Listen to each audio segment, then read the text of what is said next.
This exhibition was mounted in January and February of 2020 here in the City Assembly rooms.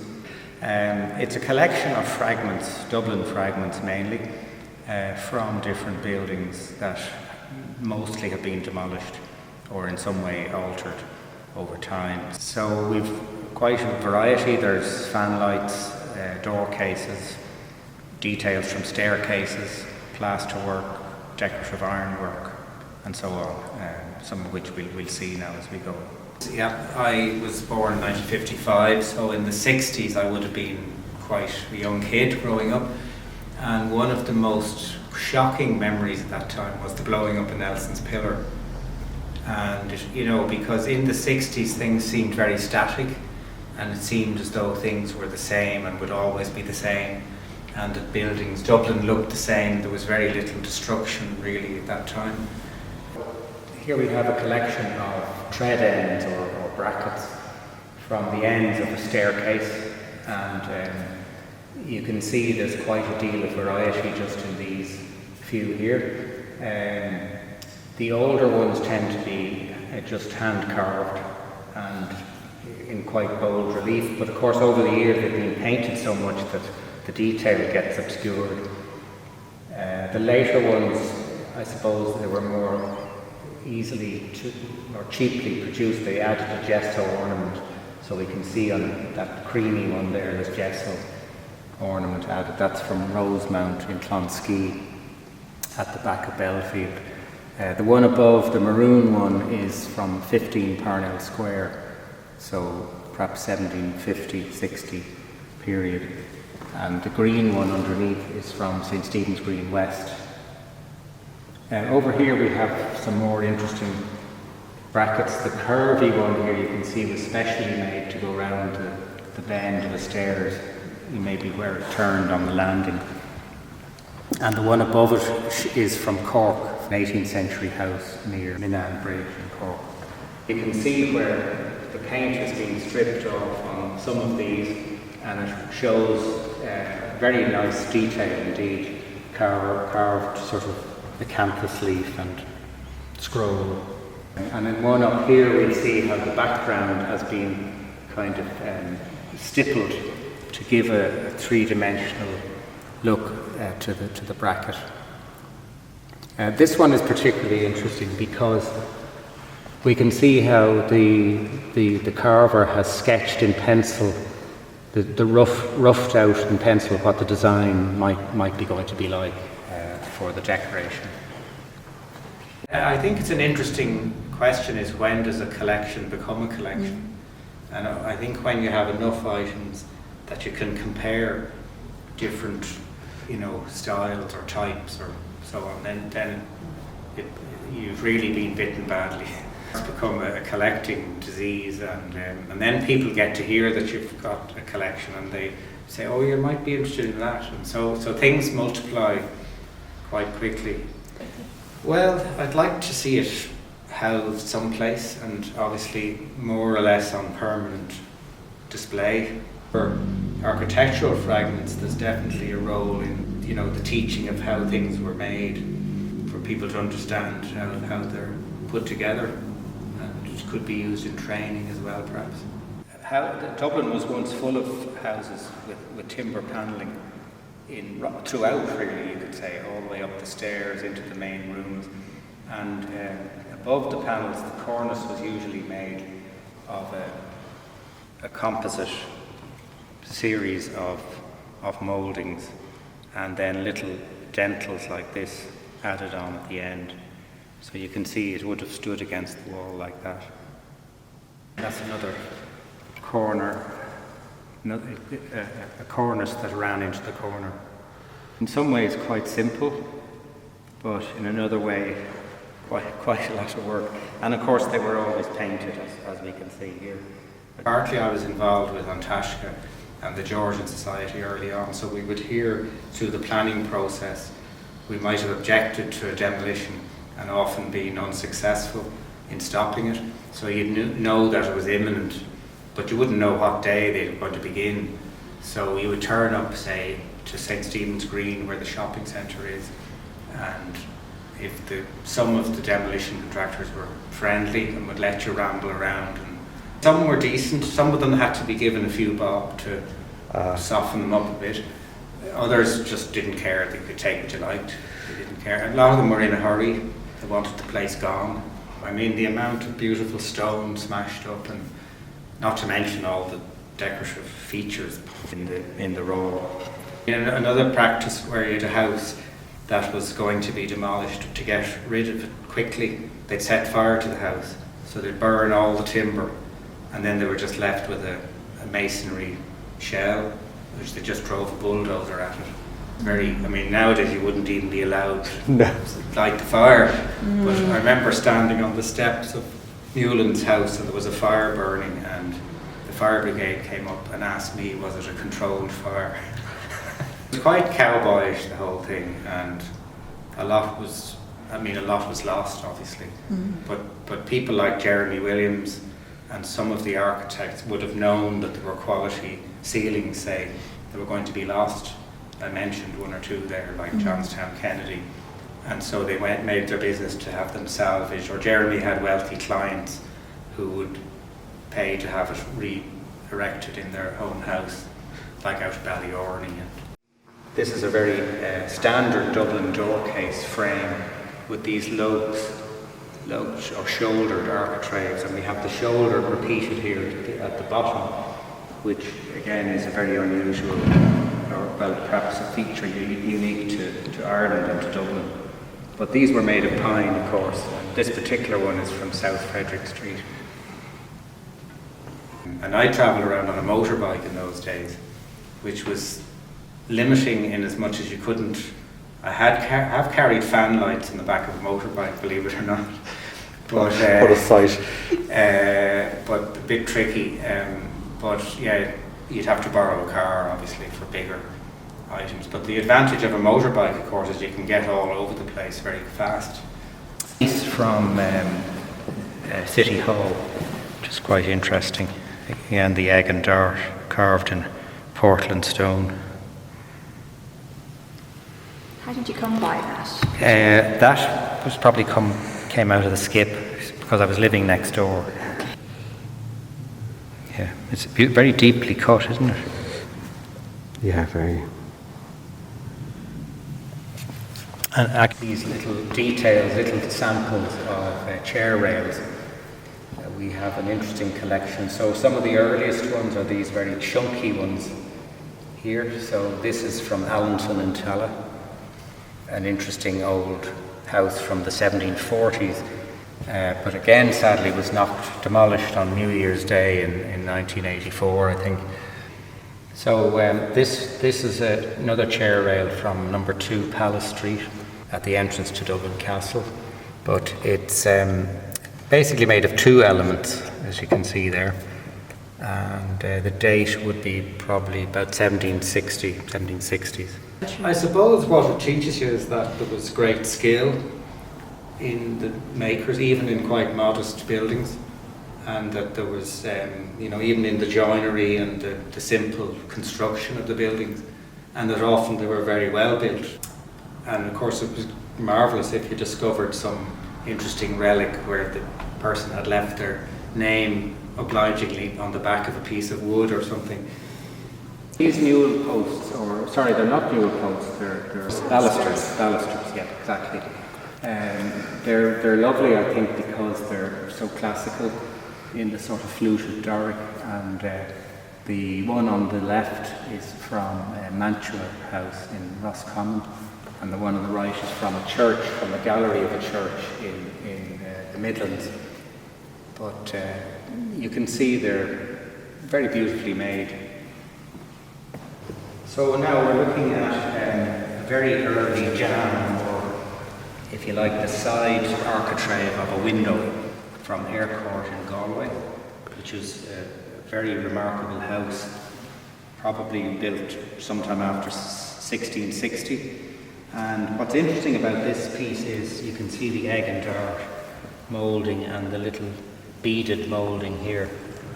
But I think what's particularly interesting, it's all carved in oak, which is incredibly heavy, and you can see how it was sort of attached to the wall, to the brickwork with this piece of timber.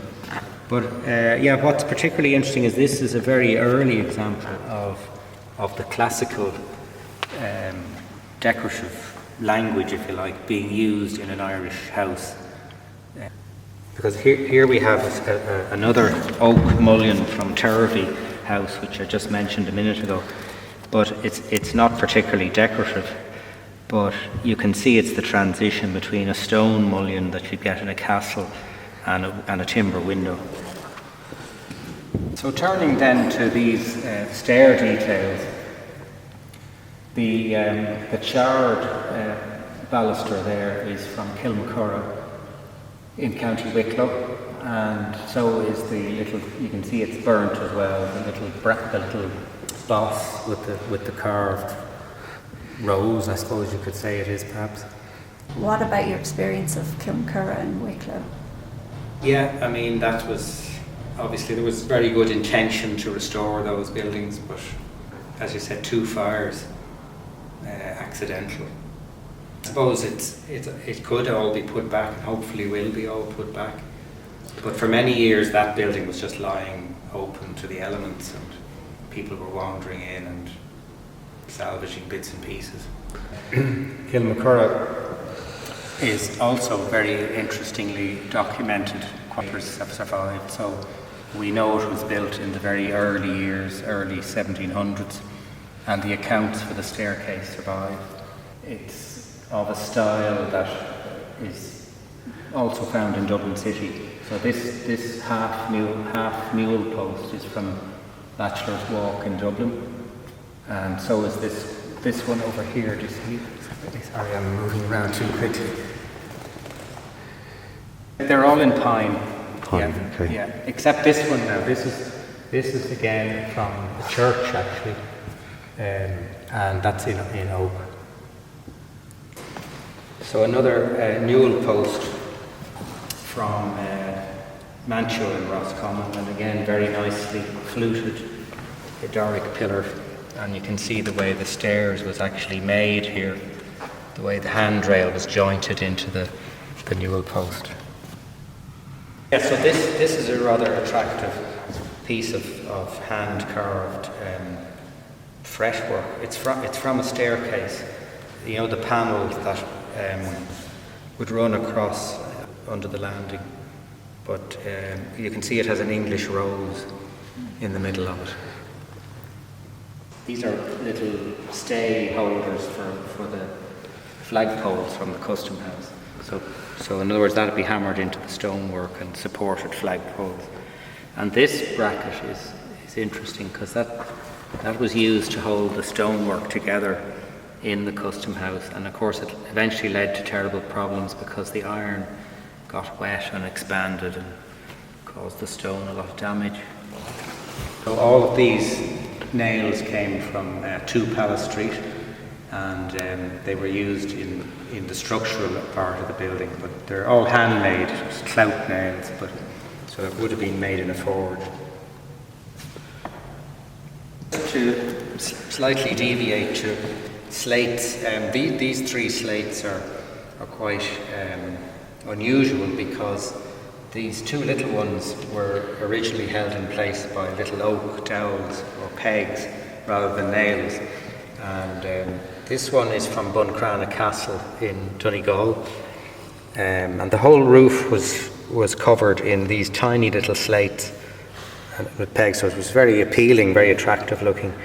And then almost of similar date, or maybe earlier, is this Carstown Manor in County Louth, which sadly is now a gutted ruin. And then this large slate, much later period, 1740s maybe, is Rusborough House. This is a slate from Rusborough, and it's nearly half an inch thick, so it's immensely solid. So yeah, this is a rather intriguing piece of timber work. It's actually a water pipe from Dublin Castle, and if you look at it carefully you can see it's actually the quadrant of a tree trunk.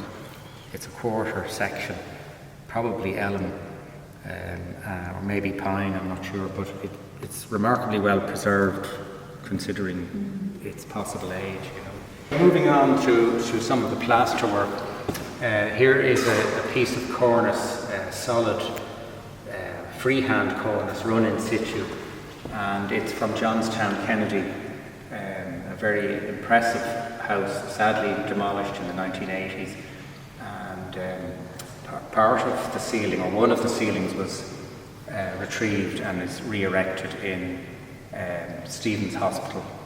But this cornice and ceiling was done in the Rococo style and has evidence of gilding on it, as you can see there. Obviously, there are two main categories of plasterwork, the freehand and the cast. And freehand is tending to be earlier and perhaps more looser. So here's a piece of cornice from Turvey House in Donabate, and you can see the little rosette there and the sweep of a leaf perhaps. Turvey was an 18th century house, very unusual, rafted onto an old castle, swept away again about 40 years ago. So these musical instruments and the sphinxes and the three dancing panels, dancing ladies, are all from Newland's house in Clondalkin, and they're probably by the workshop of Stapleton, who did a lot of similar work in North Great George's Street and Belvedere House. Like in Newland's house, where the plaster work was quite high up, it was about 15 foot high, so we had to bring ladders obviously to get up at the plaster, and to get the plaster panels out I had to use a hatchet just to hack around each panel. Of course, once you got the panel loose, it came out easily enough. But sometimes there wasn't any room for ladders and stuff, so you had to get up in a wardrobe or some makeshift structure to get things out. The sphinxes were on the staircase, and because the roof had been stripped, the water was saturated the plasterwork, so all the paint just flaked off, and we can see the detail very clearly.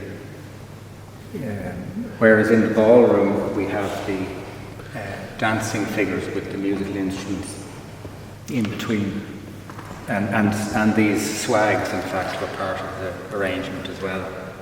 So yeah, these of course are cast panels. So what's interesting about the cast panels is we can see how they're made. They're made in a mould, and you could obviously make dozens of these quite quickly, and you can see the way the back is just rubbed off roughly. One of these we cleaned up, and you can actually read the music.